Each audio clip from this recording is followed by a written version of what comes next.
Muhammad itu adalah Rob. Dia kemarin bilang iya, Muhammad itu Rob. Secara kaidah bahasa bahwa Muhammad itu adalah Rob. Gus Wapi sama Ustadz Yusuf PI dua-duanya sudah mengakui itu, tapi berbelit belit mereka berdua kalau jelasin itu belit. Iya, makanya Muhammad itu on off, Robnya on off, dan on ada off. Nah, sekarang kembali lagi ya tadi. Ada perkataan begini, Zaid bin Sabit disuruh belajar, memang ada narasi itu. Dia disuruh belajar bahasa asing, bahasa ajam. Dia disuruh juga mempelajari kitab Taurat. Iya, memang dalam rangka apa? Kalau bukan dalam rangka jibla, gitu loh. Nah, kemudian poin pentingnya ya, ini poin pentingnya. Ustadz, tadi menurut kitab Nawawi Imam, mereka itu rujukannya bukan Quran. Tahu nggak alasan kenapa Abdullah bin Amr itu dilarang menulis semua yang diucapkan Muhammad? Karena begitu tuduhan orang-orang Quraisy itu bahwa Muhammad itu kalau ngomong dalam perkara agama memang dia benar, tapi dalam perkara duniawi dia itu manusia biasa, bisa salah. Itu tuduhan orang-orang Quraisy itu.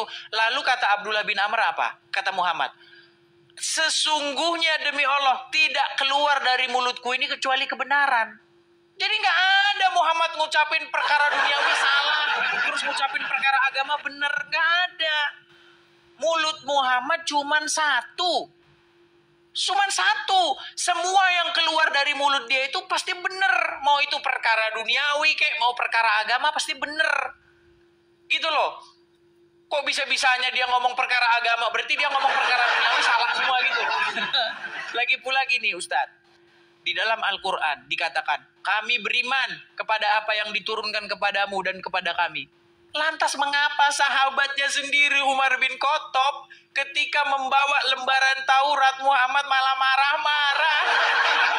Loh, kitab itu membenarkan dia, menubuatkan kedatangan dia, tapi sahabatnya dimarahin gara-gara baca ini. Berat, saudara-saudara, berat.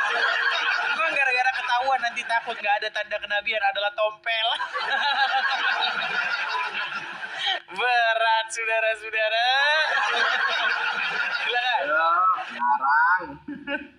Ngarang terus. Bismillahirrahmanirrahim. Tadi itu Mas Edis ngarang lagi teman-teman. Sudah kitab sucinya ngarang, kitab orang lain ngarang juga gitu loh. Tadi bilangnya ada pesan pendek, pesan panjang. Yesus kepada Paulus. Rahasia katanya. Loh kalau rahasia ngapain ditulis, Dis? Gitu loh. Akhirnya semua orang tahu kan, itu ngarang itu. Di tulisannya ya, di dalam Bible gak tertulis seperti apa yang disampaikan Edis. Ngarang sendiri dia itu. Makanya dia sudah pusing ya. Saya nanya nubuatan Yesus gak dijawab. Saya nanya spesifikasi Tuhannya gak dijawab. Sudah pusing dia. Jadi nyerangnya ke Islam terus. Fokusnya ke Islam terus guys. Sudah pusing dia guys. Gak punya literasi dia. Kalau literasi itu memang harus ke Islam. Islam itu kaya dengan literasi. Saya akui bahwa umat Islam wajib mengikuti para ulama karena perintah dari Allah.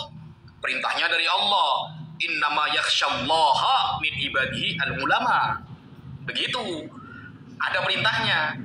Tapi dari tadi kenyataannya, Mas Edis ngarang semua. Berarti dia sekelas Imam Nawawi, guys. Sekelas Imam itu sudah garu-garu kepala itu, sudah musik itu. Bahkan menfitnah sahabat Abdullah bin Umar. Sahabat Abdullah bin Umar difitnah nih sama Mas Edis. Katanya, sahabat Abdullah bin Umar ketika mau menulis apa yang disampaikan oleh Rasulullah, karena ada fitnahan dari orang kafir Quraisy, Nabi Muhammad itu kalau masalah dunia ya wajar salah, kalau masalah agama ya benar. Itu gak ada, itu ngarang itu Mas Edis. Coba tunjukkan datanya kepada saya. Kafir Quraisy mana yang mengatakan Nabi Muhammad itu kalau urusan dunia wajar salah, tapi kalau urusan agama pasti benar? Gak ada Mas Edis, ngarang itu. Nah yo, sampean jangan ngarang-ngarang kalau sama saya Mas Edis. Jadi saya ini Mas Edis, meskipun umurnya jauh di bawah Mas Edis, saya masih 27, Mas Edis sudah 84. Tapi saya dulu di pesantren jurusannya tafsir hadis Mas Edis. Saya itu jurusan tafsir hadis dulu di pesantren, gitu loh. Jadi sampai ngomong menfitnah sahabat Abdullah bin Umar, ya, atas fitnahan orang kafir katanya Nabi Muhammad kalau dalam hal agama benar, kalau dunia itu salah, itu ngarang. Gak ada datanya itu. Kemudian tadi menfitnah sahabat Zaid bin Thabit. Ketika sahabat Zaid bin Thabit diperintahkan oleh Rasulullah untuk mempelajari kitab-kitab terdahulu agar aman dari fitnah dan makar mereka, tipu daya mereka. Lalu Mas Edis mengatakan dalam hal nyontek-nyontek baru Zaid bin Thabit. Lah itu ngarang itu. Gak ada datanya itu. Coba saya minta kita adu data kita. Gak ada itu guys. Jadi kalau masalah ngarang, ternyata Al-Quran telah benar mengatakan wa inna fariqom minhum layaktumunal haq.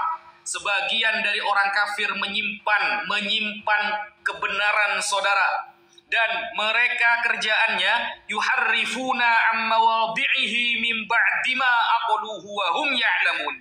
Kerjaan mereka sering merubah-rubah maksud kitab suci, sering merubah-rubah, mengurangi, menambahi kitab suci sendiri, apalagi kitab suci orang lain. Berarti ini menunjukkan kebenaran Al-Quran bahwa memang sebagian dari orang kafir memang kerjaannya merubah-rubah pemahaman sendiri, pemahaman kitab suci dan orang lain. Dia selamat datang di kebenaran Mas Edis.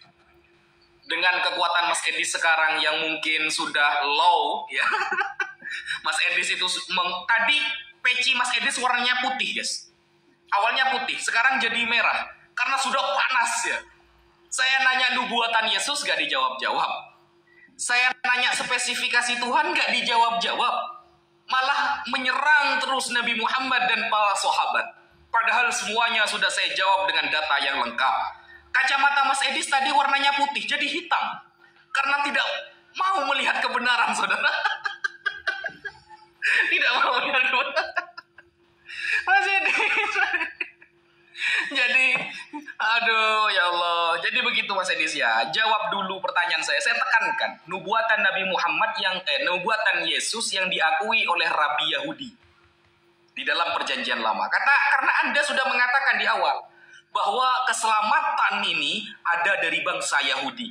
Saya tanya, Rabi Yahudi mana yang mengakui nubuatan Yesus? Spesifikasi Tuhan Anda dijelaskan.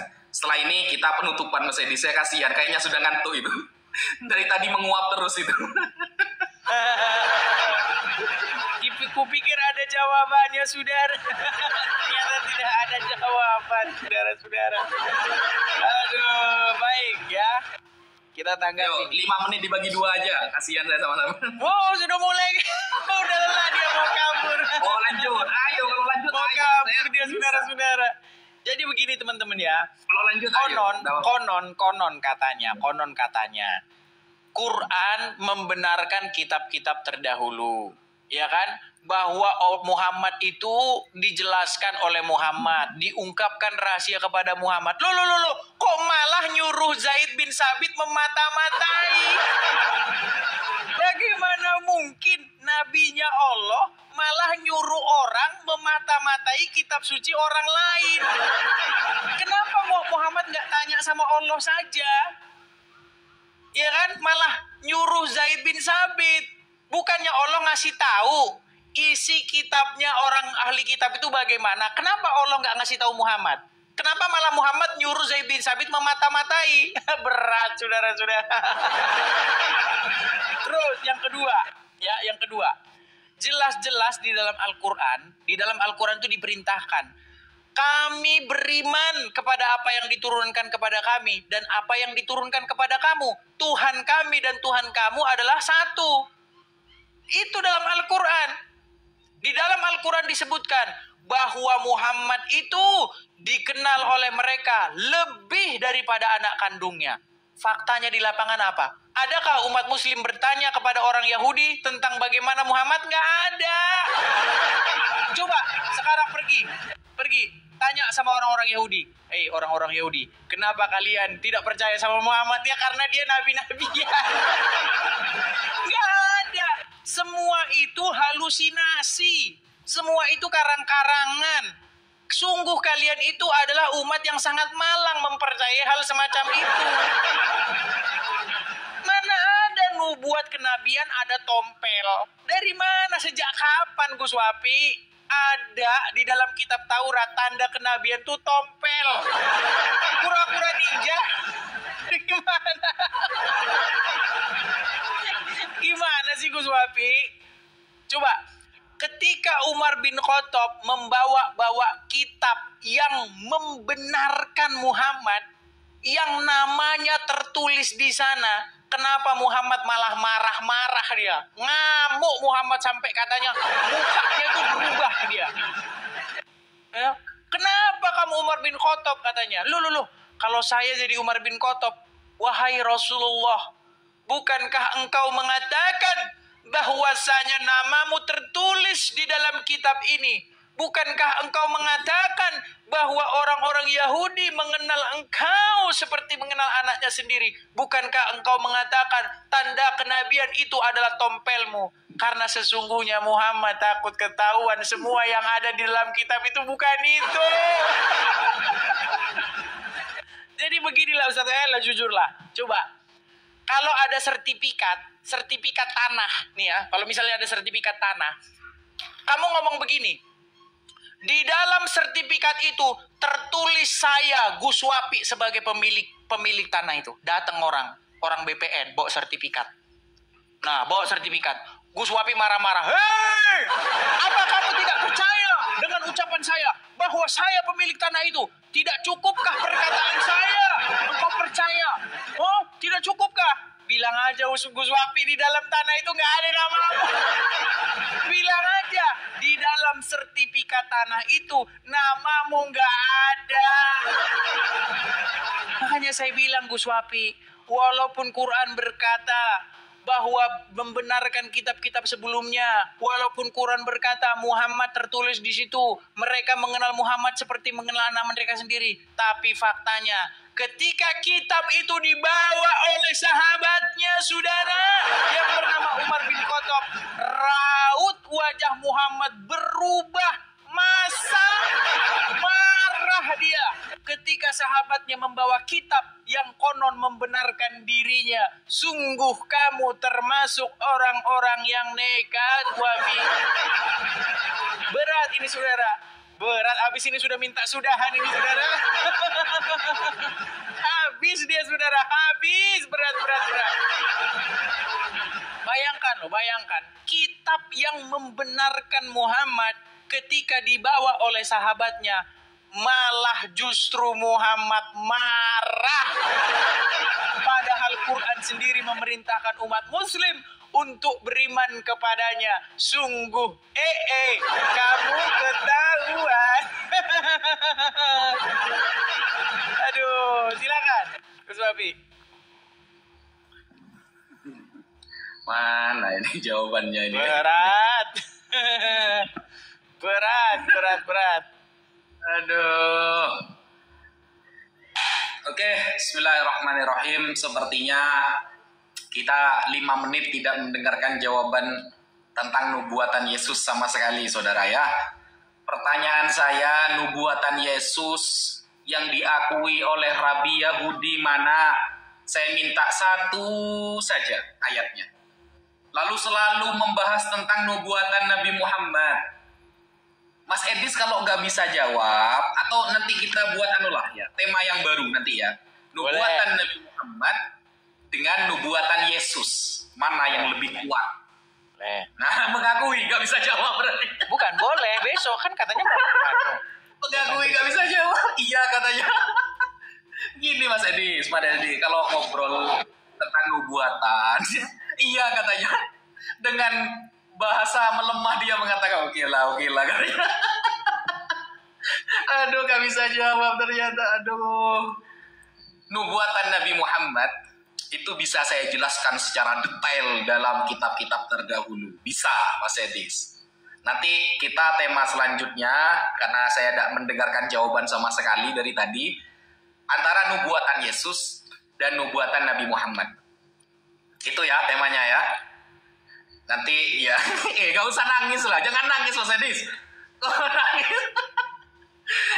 santai Mas Edis, jangan nangis. Santai. Karena gini Mas Edis, ya gini. Anda kalau sudah berhadapan, ya meskipun umur saya masih 27, Mas Edis 84, tapi insya Allah yang diomongin Mas Edi selama 13 tahun ya mempelajari Al-Quran, itu sudah ada di kepala saya semua, Mas Edis, gitu. Apa yang menjadi pertanyaan Mas Edis ya, itu kan dari tadi diulang-ulang terus, guys ya. Diulang-ulang terus. Nabi Muhammad ditolak oleh Yahudi katanya.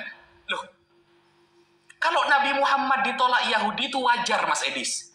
Semuanya diceritakan dalam Al-Quran. Bahkan titel orang Yahudi dalam Al-Quran disebut apa? Disebut ghairil maghdubi, al-maghdub. Karena mereka memang menolak Nabi Muhammad. Saya akui itu. Saya akui bahwa orang Yahudi menolak Nabi Muhammad dan dinarasikan oleh Al-Quran. Yang saya heran, orang Yahudi menolak Yesus. Itu yang perlu jadi pertanyaan. Katanya nubuatan Yesus ada dalam kitab Yahudi. Katanya Yesus ini dituhankan oleh orang Yahudi. Paulus contohnya kata Anda. Tapi kenapa sampai detik ini orang Yahudi kalau ketemu orang Kristen diludahi, saudara? Dan bahkan orang Yahudi gak ada yang mengakui Yesus, itu tidak ada. Katanya nubuatan ketuhanannya ada di dalam kitab Yahudi. Bahkan kitab perjanjian baru ditempel dengan kitab perjanjian lama. Kalau Quran gak usah pakai tempel-tempel seperti itu, gak perlu. Gak butuh Al-Quran, gak perlu. Kalau gak ditempel, gak bisa. Anda gak punya firman Tuhan yang jadi manusia nanti. Gitu loh. Kalau Nabi Muhammad ditolak Yahudi, diakui oleh Quran. Tapi kalau Yesus ditolak Yahudi, itu Anda kepanasan. Kok bisa ditolak Yahudi? Padahal Anda sendiri di awal mengatakan bahwa keselamatan datang dari bangsa Yahudi. Berarti Yahudi selamat, yang menuhankan Yesus tidak selamat. Sekian, terima kasih dalam hal nubuatan. Gitu loh. Saya kalau sampai menggunakan kitab-kitab sejarah, kitab Ar-Rahiqul Makhtum, Al-Imam Sofiyur Rahman Al-Mubarakfuri, atau yang sampai yang katakan tadi Ibnu Hisham, Sirah Ibnu Ishaq, lalu dibandingkan nih sama perjanjian baru. Jauh, Mas Adis. Hadis saja ya mengatakan hadis itu sahih, syaratnya harus 5. Ittisalus sanad, adalatur rawi, dhabtur rawi, dhabtu fi kitabin wa dhabtu fi sadrin. Tidak terjadi syad, tidak terjadi illat. Wow, ketat Mas Edis. Ketat banget.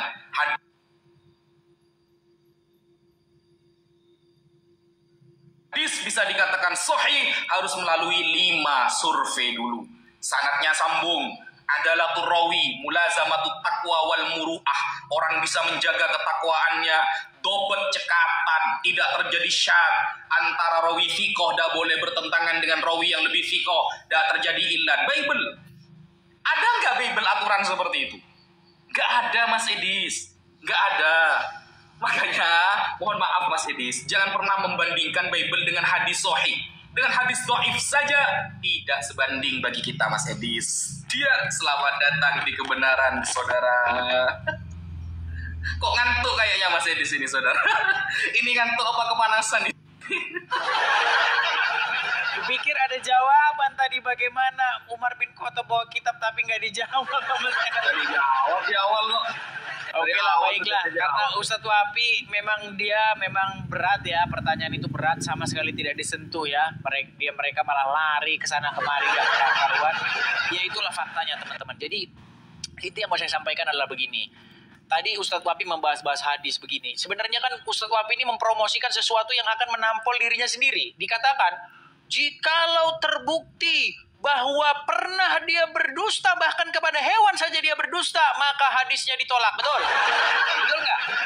Bahkan bohong sama hewan saja.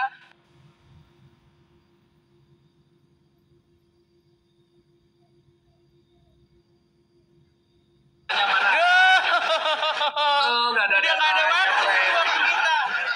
Jadi begini ya, Ustadz Wapi. Di dalam periwayat hadis itu, sebenarnya yang paling banyak meriwayatkan hadis itu justru orang yang paling pendek singkat pertemuannya dengan Muhammad. Siapa sih? Abu Hurairah. Abu Hurairah yang paling banyak meriwayat hadis itu Abu Hurairah. Sementara ya, orang yang kenal sama Muhammad paling pendek, Abu Hurairah itu ketemu sama Muhammad paling cuma sekitar ya 2 tahunan lah, kurang lebih 2 tahunan. Ya, kemudian perempuan yang paling banyak meriwayatkan hadis itu namanya Aisyah. Sementara apa kata Muhammad? Akal wanita itu separuh. Akal wanita itu separuh. Kesaksian wanita, 2 orang wanita sama dengan 1 laki-laki. Makanya akalnya nggak sempurna wanita itu di dalam iman kalian. Sementara wanita yang paling banyak meriwayatkan hadis siapa? Aisyah. Cilaka. Cilaka, teman-teman. Orang wanita yang akalnya separuh paling banyak meriwayatkan hadis wanita. Terus Abu Hurairah yang paling singkat pertemuannya dengan Muhammad, bisa-bisanya dia meriwayatkan ribuan hadis. berat. Jadi sebenarnya kalau makin kita baca, makin kita akhirnya besok pagi tidak mungkin lagi jadi Islam. Ustaz Wafi, begini ya, yang paling sangat vital tuh begini. Ketika Anda percaya bahwa Muhammad itu adalah seorang yang al-amin, ya, jujur, terpercaya, bagaimana mungkin di saat yang sama Anda percaya dia mengajari boleh berdusta dalam 3 perkara? Muhammad loh yang ngajarin, boleh nggak? Ustaz Wafi saya tanya, betulkah Ustaz Wafi bahwa seorang Muhammad mengajari umat muslim boleh berdusta dalam 3 perkara?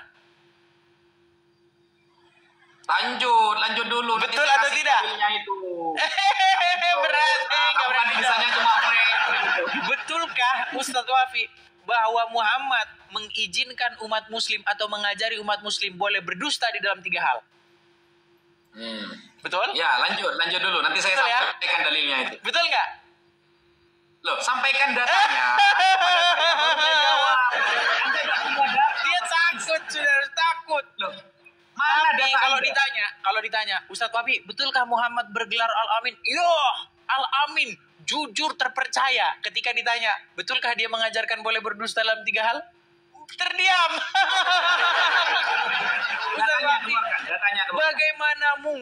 Bagaimana mungkin? Datanya mana? Kalau ada seorang periwayat hadis, seorang perawi hadis itu didapati seorang pendusta, maka riwayatnya itu wajib ditolak. Lalu semua muara hadis itu akhirnya dinisbatkan kepada Muhammad. Semua dinisbatkan kepada Muhammad. Ternyata didapati bahwa Muhammad pernah mengatakan sesuatu yang salah, yaitu kepada para petani kurma, kepada istri-istri, ya, dan kepada yang lain-lain, bahwa yang dikatakan Muhammad itu salah, makanya dia ditegur. Tapi di hadis yang sama Muhammad pernah berkata, tidak keluar dari sini, dari mulutnya Muhammad, kecuali kebenaran. Lalu umat muslim berkata, oh, itu kan kalau berkata dalam perkara duniawi. Loh, mulutnya kan cuma 1. Masalahnya mulutnya cuma 1, kecuali punya 2 mulut. 1 mulut surgawi, 1 mulut duniawi. Baru. Orang mulutnya cuma 1 kok. Baik mulut yang berkata duniawi, baik mulut yang berkata surgawi, cuman berasal dari 1 mulut. Dan dia bilang tidak keluar darinya kecuali kebenaran. Tapi gara-gara omongan dia, petani kurma gagal panen. Salah. Ucapan Muhammad nyata-nyata salah. Gimana? Silakan. Mau sampai berapa ronde? Kalau kamu terus, saya terus ya. Berat, sudah. Saya kasihan, kenapa? Karena nggak ada data dari tadi, Mas Edis. Cuma framing isinya ini. Silakan, kasih waktu. Bismillahirrahmanirrahim. Tentang sahabat Abu Hurairah, yang beliau itu masuk Islam di tahun ke-7 Hijriah setelah perang Khaybar. Nama aslinya Abdurrahman bin Sakhr ad-Dawsi. Nah, kenapa sahabat Abu Hurairah itu banyak meriwayatkan hadis? Padahal hanya kumpul 2-3 tahun dengan Rasulullah SAW. Nah, ini saya kasih kuliah khusus kepada Mas Edis, ya, laknatullah alaih, gitu ya. Kepada Mas Edis saya kasih, biar kamu tahu, Mas Edis, ingat ya, Orang contohnya sekolah 6 tahun tapi tidak pernah belajar akan dikalahkan dengan orang yang sekolah 2 tahun tapi setiap hari dia belajar. Sahabat Abu Hurairah memang benar kumpulnya cuma 2-3 tahun dengan Rasulullah. Tapi beliau hampir 24 jam bersama Rasulullah Sallallahu Alaihi Wasallam. Beliau bahkan salah satu santrinya yang disebut dengan Ashabus Suffah. Bayangkan setiap hari kumpul sama Nabi. Dan ketika Rasulullah wafat, Abu Hurairah juga banyak mengambil hadis dari para sahabat yang lain. Wajar hadisnya banyak. Karena saat itu masa-masa di mana hadis-hadis disebarkan oleh Sayyidina Abu Bakar, Sayyidina Ali, Sayyidina Utsman, Sayyidina Umar bin Al-Khattab, dan lain sebagainya. Jadi di pesantren 1 tahun tapi belajar setiap hari itu mengalahkan orang yang di pesantren 5 tahun tapi jarang belajar. Itu minim Mas Edis. 2-3 tahun loh. 5.000 hadis. Sedangkan Mas Edis 13 tahun belajar Al-Quran katanya. Hanya tahu terjemahan saudara. 13 tahun Mas Edis mengaku belajar Al-Quran. Maksimal kekuatannya hanya terjemahan saudara. Itu parah itu Mas Edis. Yang kedua ya. Sahabat Abu Hurairah masih mending 2-3 tahun kumpul sama Nabi. Yang lebih parah itu Paulus. Gak pernah ketemu Yesus, tapi tulisannya menjadi mayoritas kitab suci dalam perjanjian baru. Jediar, selamat datang di kebenaran. Ayo, Paulus gak pernah ketemu Yesus, tapi lebih tahu daripada Yohanes, lebih tahu daripada Markus, lebih tahu daripada Matius, lebih tahu daripada us yang lain. Tulisan Paulus itu mendominasi dalam kitab suci. Padahal tidak pernah ketemu sama Yesus. Itu lebih parah Edis. Mending sahabat Abu Hurairah jadi santrinya Nabi. Hampir 24 jam dengan Nabi. Bahkan Sayyidina Anas bin Malik mengatakan, Qa'attu Abu Hurairah khamsa sana. Aku belajar kepada sahabat Abu Hurairah selama 5 tahun. Bayangkan keren. Kumpul sama Nabi 3 tahun. Paulus gak pernah ketemu Rasul, gak pernah ketemu Nabi Isa atau Yesus, tapi tulisannya jadi kitab suci dan mendominasi. Itu dari mana itu? Ngarang itu. Ngarang itu. Itu yang namanya gak masuk akal, saudara. Ketemunya cuma lewat suara, itu pun pin-plan suaranya plin-plan, tidak pernah ketemu duduk ngaji sama Yesus, tidak pernah mendengarkan firman dari Yesus, malah tulisannya jadi kitab suci semua. Dari Korintus, Filipi, semuanya itu. Mengalahkan yang pernah ketemu dengan Yesus, Yohanes. Mengalahkan yang pernah belajar langsung dengan Yesus murid-muridnya. Hawariyuna Isa alaihissalam. Jediar, selamat datang di kebenaran, saudara. Aduh, ngarang Mas Edis. Sudahlah Mas Edis, tidak usah nangis Mas Edis ya, sabar. Saya katakan kepada Anda Mas Edis ya, Anda sedang salah lawan sekarang Mas Edis. Karena lawan Anda ini jurusan tafsir hadis sekarang Mas Edis. Jadi, meskipun Mas Edis 13 tahun belajar Al-Quran, tapi cuma belajar terjemahan, dikalahkan oleh santri yang hanya belajar 2 tahun, tapi belajar original teks. Gitu Mas Edis. Aduh, jangan bikin saya ketawa Mas Edis. Lalu membandingkan sahabat Abu Hurairah radhiyallahu an, membandingkan sahabat Abdullah bin Amr radhiyallahu an. Jangan. Paulus saja tidak pernah ketemu Yesus bisa nulis kitab suci banyak kok, apalagi kumpul 3 tahun. Jadi sudahlah Mas Edis. Dalam hal ini Mas Edis KO. KO Mas Edis. Sekian, terima kasih. Hei, kita kasih tanggapan ya teman-teman ya. Pucet dia guys. Berat ini saudara-saudara ya. Berat. Kita nggak dijawab sama sekali ya saudara-saudara ya. Jadi teman-teman sekalian ya, sebenarnya ini polemik di dalam agama Islam sendiri ya. Bagaimana mungkin Abu Hurairah ya dia ketemu sama Muhammad 3 tahun, lalu dia meriwayatkan yang dia nggak ketemu dengan Muhammad, ini gimana gitu. Seharusnya yang masuk akal, yang meriwayatkan banyak hadis itu harusnya yang lain-lain, yang lama-lama dengan Muhammad, karena nggak mungkin Muhammad ngajarin Islam cuma dalam 3 tahun itu. Masa iya hadis yang banyak itu masa diriwayatkan hanya dalam 3 tahun, sementara yang lain nggak mendengar, nggak pernah tahu itu. Jadi sebenarnya teman-teman ya, riwayat hadis ini sangat banyak sekali masalah. Di dalam satu riwayat dikatakan bahwa Bukhari, bayangkan ini, Muhammad hidup di Arab, tapi yang meriwayatkan itu orang Persia. Jadi begini, Bukhari itu pernah mengatakan bahwa saya itu mendapati ada banyak, kalau nggak salah berapa, 600.000 hadis. Lalu yang disohihkan itu hanya sekitar 6.000. Ya kan?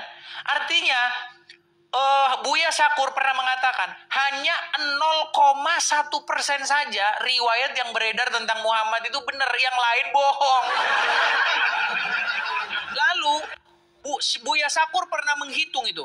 Bayangkan, dia mensortir hadis-hadis itu dari 600.000, ya, dikumpul itu, dibagi 16 tahun, dibagi sekian, dapat ini.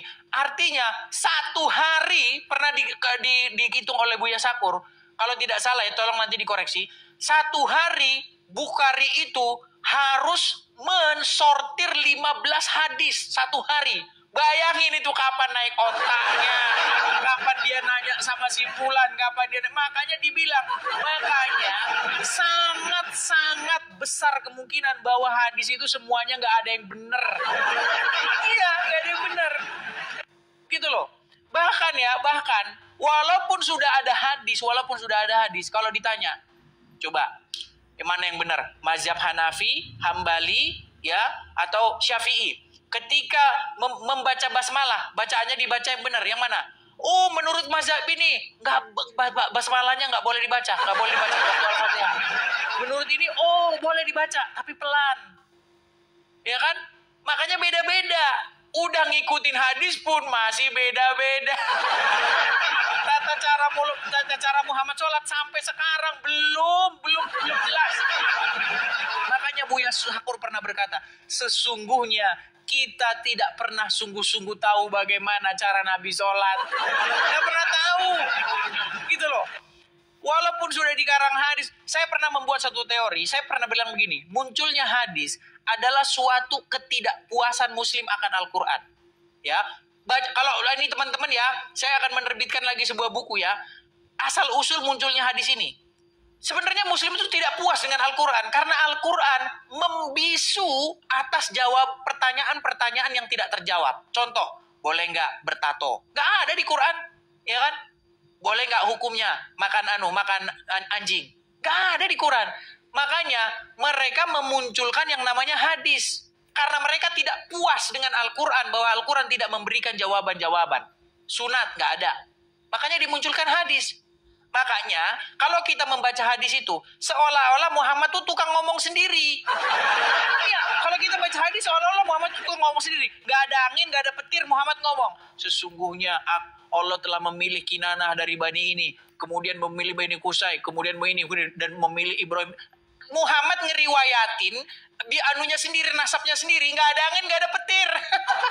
Gak ada angin, gak ada petir.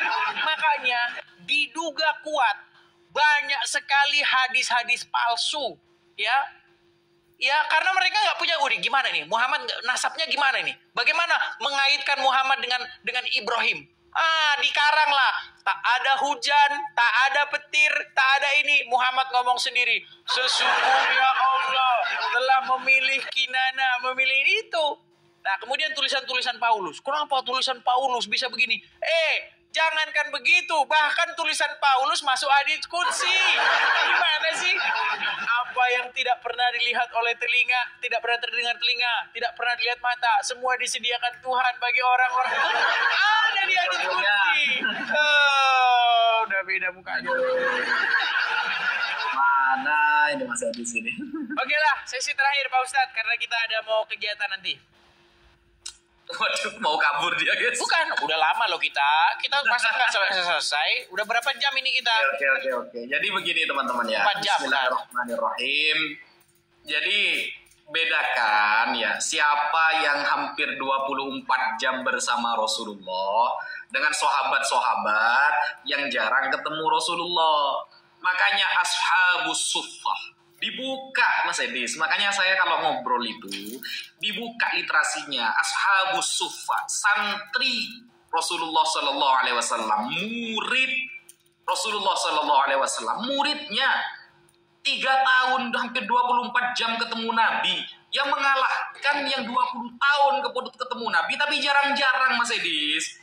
Apalagi bukan niat ngaji, hanya ketemu biasa, hanya ketemu ketika sholat. Makanya di dalam murid-murid Rasulullah ashabus suffah ada sahabat Abdullah bin Mas'ud, banyak meriwayatkan hadis. Ada Hudzaifah bin Al-Yaman, banyak juga meriwayatkan hadis. Ada Salman Al-Farisi juga meriwayatkan hadis. Itu santri-santri Rasulullah, wajar ngaji memang niatnya kepada Rasulullah. Bahkan ketika para sahabat itu perang